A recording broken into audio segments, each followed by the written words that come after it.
اور اس طرح جو ہے شہری جو ہے اس کے جذبات سے بھی کھیلا گیا, اسے لوٹا بھی گیا, اسے جب رسیوں سے باندھ کر ڈرایا دھمکایا اور پھر جی جمال الدین جمالی اپڈیٹ کے لیے آپ کا شکریہ. انٹرنل جاب پوسٹنگ کے تحت انسپیکٹرز ان لینڈ ریونیو کی تقرریاں FBR کی جانب سے تقرریوں کا عمل شروع کر دیا گیا ہے. ریجنل ٹیکس آفس کے 24 انسپیکٹرز کو IJP کے ذریعے منتخب کر لیا گیا ہے.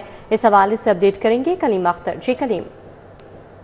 جی بالکل, فیڈرل بورڈ آف ریونیو کی جانب سے انٹرنل جاب پوسٹنگ کے تحت جو انسپیکٹرز ضلع ریونیو ہیں ان کی تقرریاں کرنے کا عمل شروع کر دیا گیا ہے, اور باقاعدہ طور پر ابتدائی سطح کے اوپر جو 24 کے قریب انسپیکٹرز ہیں ان کی جو تقرریاں ہیں وہ ریجنل ٹیکس آفس میں کر دی گئی ہیں, جبکہ اس کے علاوہ جو ان کا پرفارمنس الاؤنس ہے وہ بھی نہ صرف بحال کر دیا گیا ہے بلکہ کہا گیا ہے کہ جنوری کے اختتام 2026 تک جو الاؤنس ہے وہ بھی باقاعدہ طور پر دیا جائے گا. جبکہ اس حوالے سے جو شرائط ہیں وہ بھی سامنے رکھی گئی ہیں. جو ایسے انسپیکٹر ان ریونیو جو کہ شرائط کے اوپر پورا اتریں گے ان کو ہی جو پرفارمنس الاؤنس ہے وہ دیا جائے گا, اور ایسے انسپیکٹر جو کہ پرفارمنس الاؤنس کے جو SOPs طے کیے گئے ہیں اس کے اوپر نہیں اتریں گے ان کا 1 ماہ کے اندر اندر جو مقرر کردہ مدت ہے اس کے پیش نظر جو پرفارمنس الاؤنس ہے اس کو ختم کر دیا جائے گا. جبکہ فیڈرل بورڈ آف ریونیو کی جانب سے جو SOPs ہیں جو شرائط سامنے رکھی گئی ہیں اس میں نہ صرف یہ شامل کیا گیا ہے کہ جو ان کی جو حاضری ہے دیکھا جائے گا, جبکہ اس کے علاوہ بہت شکریہ کلیم.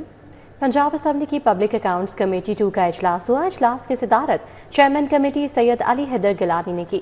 اس اجلاس کے حوالے سے بتائیں گے حسن علی. جی آگاہ کیجیے گا.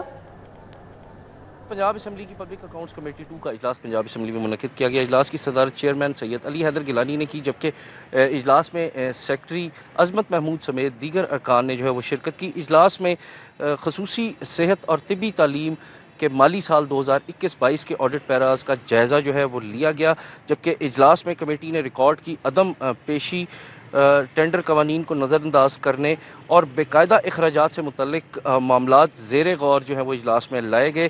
چیئرمین نے رقوم کی وصولی جہاں ضروری ہو انکوائریز کے احکامات جاری کیے اور محکمہ خزانہ کو پبلک اکاؤنٹس کمیٹی کے فیصلوں پر فوری طور پر عمل درآمد یقینی بنانے کی ہدایات جو ہیں وہ جاری کی. جبکہ چیئرمین کمیٹی سید علی حیدر گیلانی نے اجلاس میں یہ بھی ہدایات جاری کی کہ فوری طور پہ ایسے اقدامات کیے جائیں کہ جس سے جو باضابطگیاں ہیں ان دونوں محکموں میں وہ آئندہ نہ ہو سکیں, اور جو پبلک اکاؤنٹس کمیٹی 2 فیصلے کرے گی اس پر جو ادارے ہیں ان کو. جی حسن علی, اپڈیٹ کے لیے آپ کا شکریہ.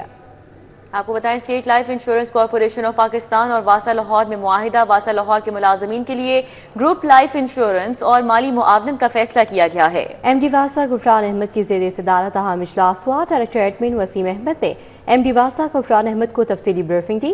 واسا کے ملازمین کے لیے گروپ لائف انشورنس مالی معاونت کی سہولیات بارے اہم پیشرفت کا آغاز ہو گیا ہے. واسا لاہور اور state life insurance corporation of Pakistan کے درمیان معاہدہ طے پا گیا ہے. اسٹیٹ لائف انشورنس کارپوریشن سے کم شرح پر معاہدے سے واسا لاہور کو کروڑوں کی بچت ممکن ہو سکے گی.